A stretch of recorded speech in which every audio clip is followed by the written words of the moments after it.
नमस्कार साथियों, स्वागत है आप लोग का अपने YouTube channel study with Hindu में। दोस्तों, हम लोगों ने पिछली वीडियो में क्षेत्रफल और आयतन से संबंधित कुछ प्रश्न को देखे और सॉल्व किए थे। तो और भी कुछ महत्वपूर्ण प्रश्न हैं, आइए देखते हैं। हमारा पहला प्रश्न है, किसी त्रिभुज की ऊंचाई में 6 सही 2/3% तथा आधार में 12 सही 1/2% की वृद्धि की जाती है, तो उसके क्षेत्रफल पर क्या प्रभाव पड़ेगा। सॉल्व करते हैं। ऊंचाई में 6 सही 2/3% की वृद्धि हो रही है, तो सबसे पहले 6 सही 2/3% की फ्रैक्शन वैल्यू देखते हैं। 1/15 होगी, कैसे आएगी? 3 से 6 में गुणा हुआ 18 2 20, 20/3 हो जाएगा। परसेंट हटाने के लिए 100 से भाग देंगे, 20/300 हो जाएगा। छोटा करेंगे 1/15 हो जाएगा। अब 12 सही 1/2% की देखते हैं, 1/8 हो जाएगा। त्रिभुज की ऊंचाई में ऊंचाई का अनुपात देखते हैं। ऊंचाई का जो अनुपात होगा, पहले 15 था, अब 1 की वृद्धि हो जा रही है, मतलब इसका अनुपात जो होगा 15 से 16। और क्या आधार का अनुपात देखते हैं। इसका आधार जो था पहले 8 था, अब 1 की वृद्धि हो रही है, मतलब इसके आधार का जो अनुपात होगा 8 से 9 का हो जाएगा। तिरछा कटने लगा के काट लेते हैं। 3 से कटेगा 5, 3, 8 से 1, 8 दूना 16। अब गुणा करा लेते हैं। 5 से 1 में होगा 5, 2 से 3 में होगा 6। यहाँ देखिए वृद्धि कितनी की हो रही है, 5 से 6, मतलब 1 की वृद्धि हो रही है। ये किसके सापेक्ष होगी? 5 के सापेक्ष होगी। तो 1/5% में बदलने के लिए 100 से गुणा करा देंगे, 20%। इसके क्षेत्रफल पर क्या प्रभाव पड़ेगा? 20% की वृद्धि हो जाएगी। यही हमारा आंसर होगा। नेक्स्ट क्वेश्चन, दूसरा क्वेश्चन है, आयत की लंबाई में 12 से 1/2% तथा चौड़ाई में x% की वृद्धि करने पर आयत का क्षेत्रफल 80% बढ़ जाता है, तो x का मान बताइए। आइए सॉल्व करते हैं। वही तरीका, सबसे पहले 12 से ही 1/2% की फ्रैक्शन वैल्यू देखते हैं, जो कि 1/8 होगी।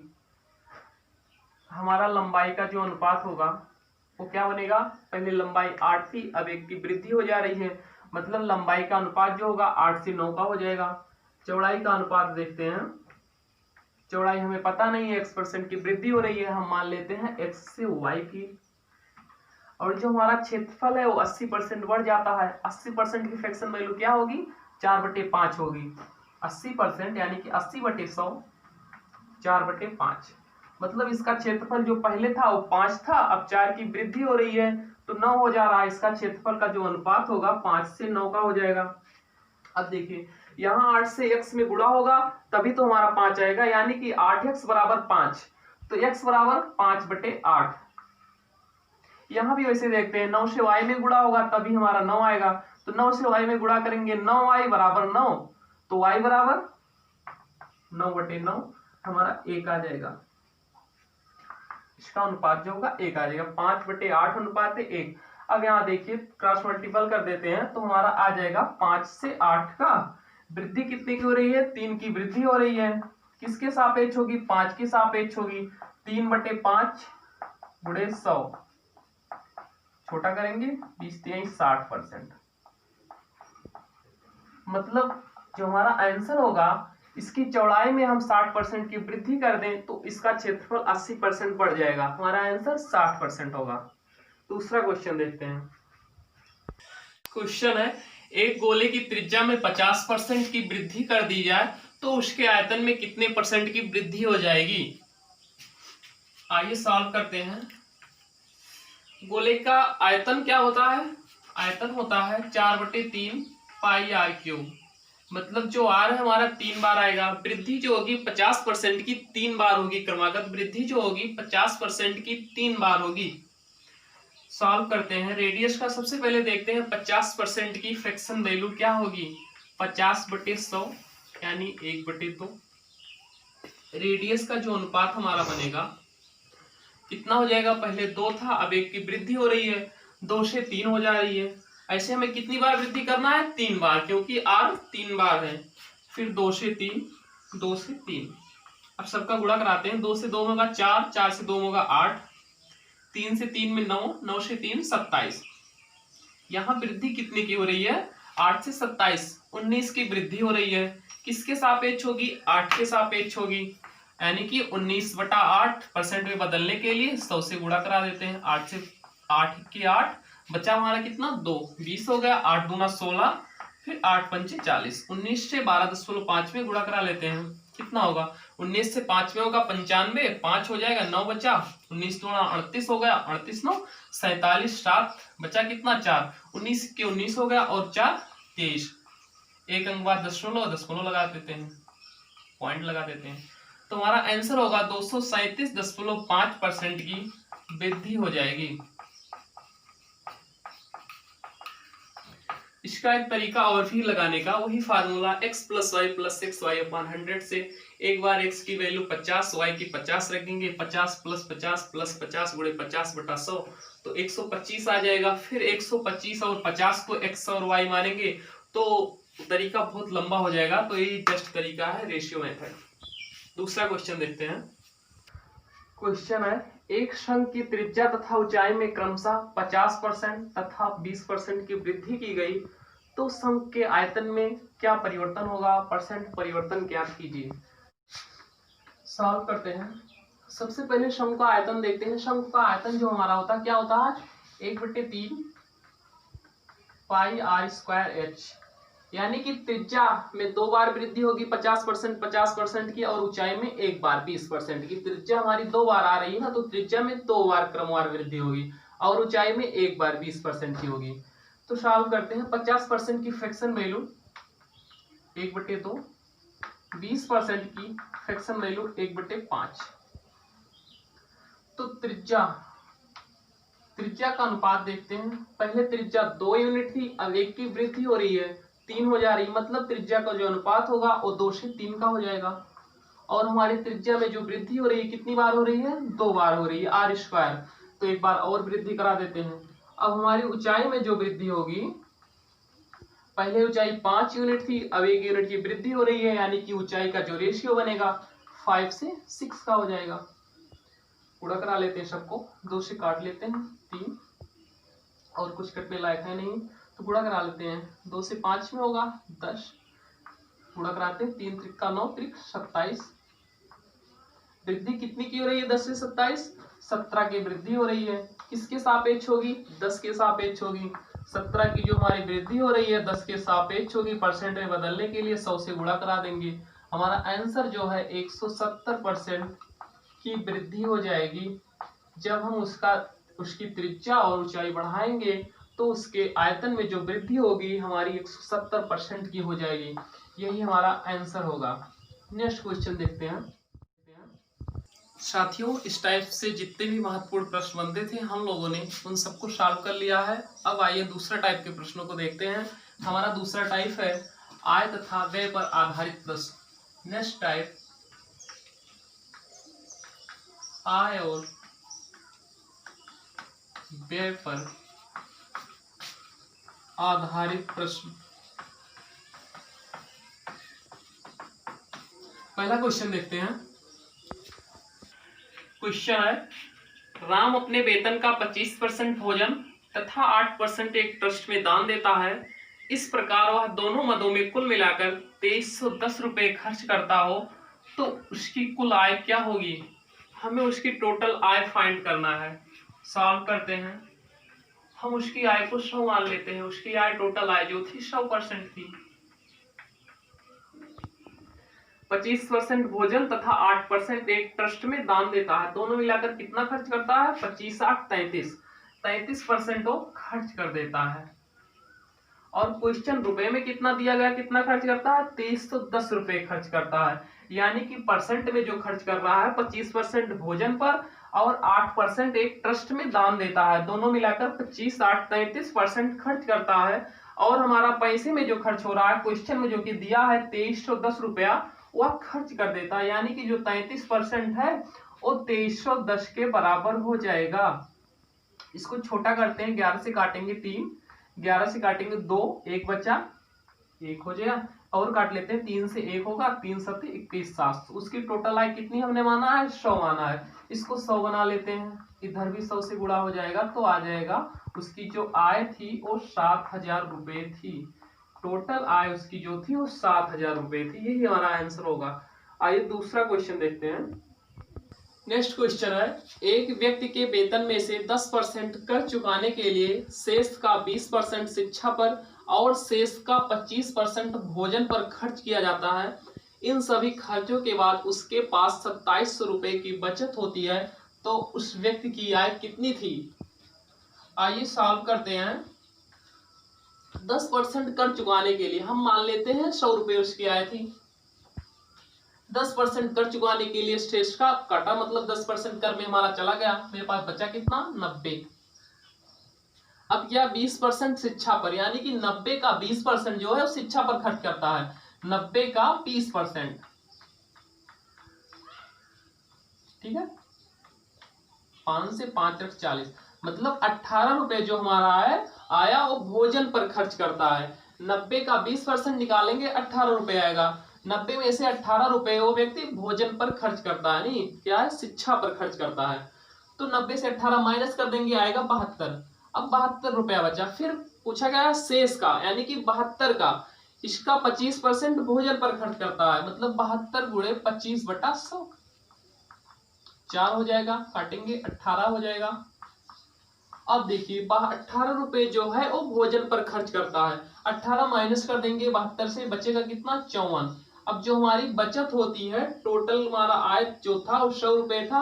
18 रुपए हमने शिक्षा पर और 18 रुपए हमने भोजन पर खर्च किया, दोनों मिला के 36 रुपए खर्च किया, और 10% पहले से ही कर के रूप में काट लिया गया। 90 बचा था, 90 में 36 खर्च कर दिए हमने, दोनों मदों में मिलाकर मेरे पास बचा कितना, टोटल 54 रुपए बचा।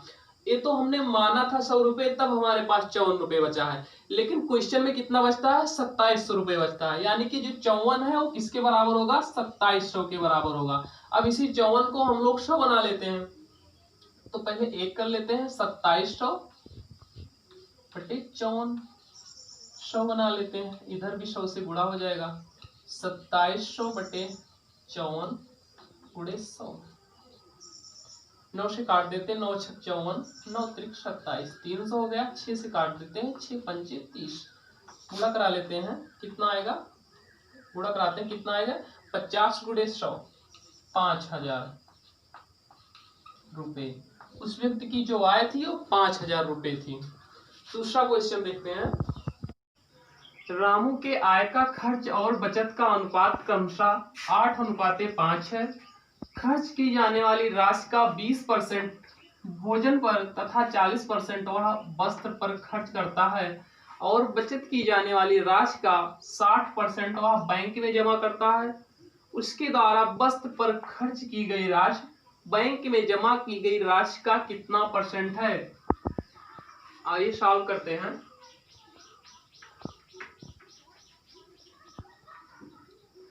सबसे पहले खर्च और बचत का अनुपात देखते हैं।